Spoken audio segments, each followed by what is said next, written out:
Hi guys. तो आज मैंने ये ओसवाल के सैम्पल पेपर ख़रीदे हैं, तो मैंने सोचा आपके साथ भी शेयर करूं, आपको भी पता चले इसके क्या फ़ीचर्स हैं, आपको लेना चाहिए कि नहीं लेना चाहिए। तो मेरे पास मैथमेटिक्स स्टैंडर्ड और इंग्लिश कम्युनिकेटिव का है। सबसे पहले मैथमेटिक्स स्टैंडर्ड के बारे में मैं आपको बता देता हूँ। तो सबसे पहले आप कवर पेज पे ही आपको मिलेगा design of the sample question paper issued by the CBSE on 5 सितंबर 2024।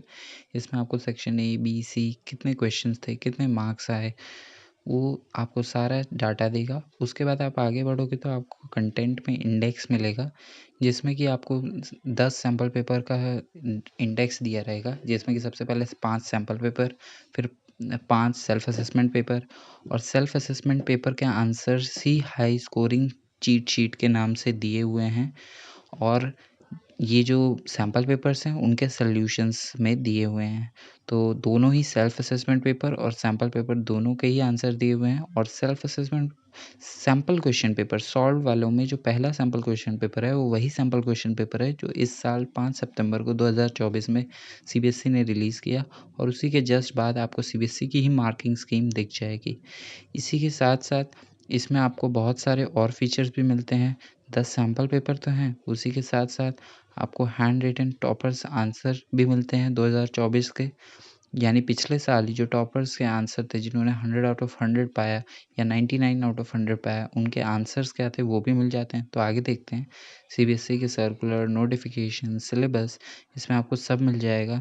यहाँ पे आपको सबसे पहले यहाँ पे सिलेबस डीप एकदम डिटेल सिलेबस है, जो कि आप देख सकते हो कि कहाँ से कितने नंबर का आने वाला है या क्या टॉपिक्स हैं हमारे सिलेबस में। वो मुझे लगता है आपको पता ही होगा, क्योंकि साल का एंड आ चुका है। अगर आपको और देखना हो तो आप देख सकते हो, इसमें कई फीचर्स हैं। और यहाँ पे आपको सबसे पहले पिछले साल का जो क्वेश्चन पेपर था और टॉपर्स के आंसर, जिन्होंने 100 या 99 पाया मैथ्स में, मैथ स्टैंडर्ड में, उनके आंसर्स किस तरीके से लिखना है, इससे आपको आइडिया मिलेगा। क्योंकि स्टेप पे भी नंबर होते हैं। अगर आप कभी मार्किंग स्कीम खोलो सीबीएसई की, तो स्टेप पे भी नंबर होते हैं। और हमारे टीचर्स भी कभी कभी मेरे स्कूल में जाते हैं कॉपी चेक करने 10 बोर्ड्स की, उन्हें बुलाया जाता है। तो वहाँ पे वो भी हमें बताते हैं कि वहाँ कैसे कॉपी चेक होती है। फिर उसके बाद यहाँ पे आपको माइंड मैप्स मिलेंगे, और फिर नॉर्मल सैम्पल पेपर शुरू हो जाएँगे। तो अब हम इंग्लिश कम्युनिकेटिव पे आते हैं। इंग्लिश कम्युनिकेटिव पे जैसे ही मैं आऊँगा, तो मेरा इंग्लिश लैंग्वेज एंड लिटरेचर नहीं है, कम्युनिकेटिव है। या तो आपका लैंग्वेज एंड लिटरेचर होगा या तो कम्युनिकेटिव होगा। इसमें भी आपको सबसे पहले 10 सैम्पल पेपर हैं, और ये अभी मैंने सील हटाई है। तो इसमें 10 सैम्पल पेपर हैं। सामने आपको design of the sample question paper मिल जाएगा।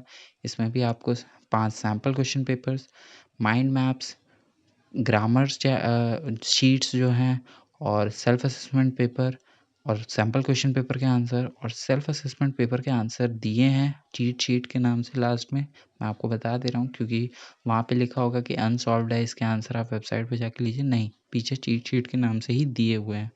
तो इसमें सबसे पहले आपको इसमें भी डिटेल सिलेबस मिल जाएगा, reading skill, writing skill, grammar का सिलेबस, जो कि हमें हेल्प करेगा आगे पढ़ने में।